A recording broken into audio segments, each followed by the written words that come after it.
To me about Honolulu, it has to be just the way of life. Things that we do to pass our time don't cost money. You know, we go on hikes, we surf or we paddleboard, and it's just about enjoying what's here. The beaches are beautiful, the swaying palm trees are wonderful. However, there's a deep, rich history here. We are a place with a very vibrant indigenous culture. I find that to be a hugely enriching aspect of life. It's special, it's Hawaii. There's a fragrance to it. You smell everybody's leaves and plumeria and tuberose in the air. You don't worry about too much here. It's too pretty to worry.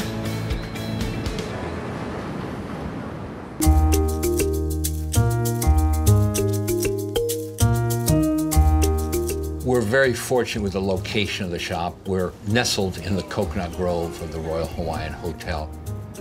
We carry the finest Panama hats in the world. They come out of the town of Monte Cristi in Ecuador, and they've been woven there by the artisans for literally hundreds of years. You're seeing predominantly fedoras, but because they're all hand-woven, they're all slightly different.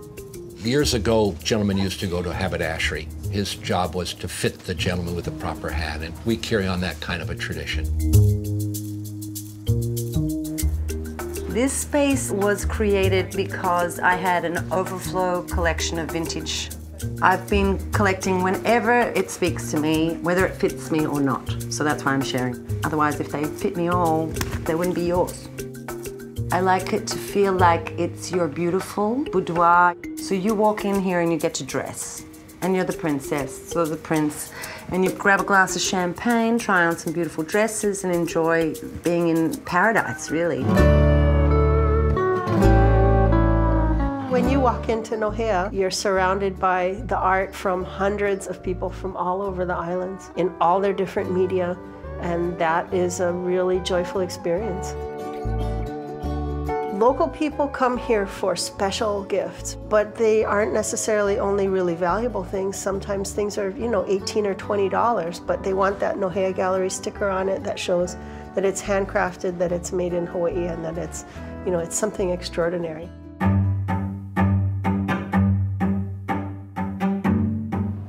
Culinary scene in Honolulu is very exciting. I think it's experiencing a new renaissance, a new surge of young energy. We have Vietnamese roots, so we take their traditions, appreciate it, but also take that ball and run with it and make a lot of creative different stuff. The primal offerings is something that we have a lot of fun with. We have like a vocal protein with a bunch of different condiments and sides. You're just kind of meant to forget your manners, just have fun, use your hands, drink a lot. When our guests come here, we want them to taste Hawaii, whether it's things that are grown in the land, fish from our waters, as well as incorporating a lot of local methodology. Alan Wong's is an institution. He's one of the forefathers of Hawaiian regional cuisine. Just like Hawaii is a melting pot of different ethnic diversities, that's what's going to show up on your plate in our restaurants, is that diversity. Our place is almost 37 years, since 1978. Some our customers are like a third generation. The food's always very good, and it's a tradition by now. Late night sushi at Yanagi's is one of the best places to go. It's a little loud, you know, the sake's flowing. We open till 2 a.m. So after 10:30, we call it the midnight special.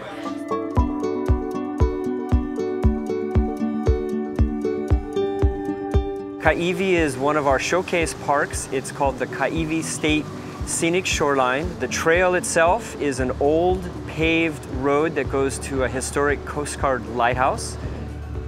The view is breathtaking shots of Windward Oahu, sweeping cliffs, glimpses of the outer islands.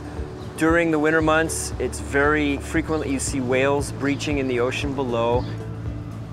What people are missing when they don't get out into the natural resources is just stunning natural beauty. Iolani Palace is the only official royal residence in the United States. It was built in 1882 by King Kalakaua, who was the last king of Hawaii. It was later occupied by Queen Liliuokalani, his sister and heir, until the overthrow of Hawaii in 1893. Honolulu was not only the center of the kingdom, but Hawaii was the center of the Pacific. We'd like people to understand that this was an actual kingdom that had treaties with other countries. And from that, I would hope that people would also become curious about Hawaiian people today.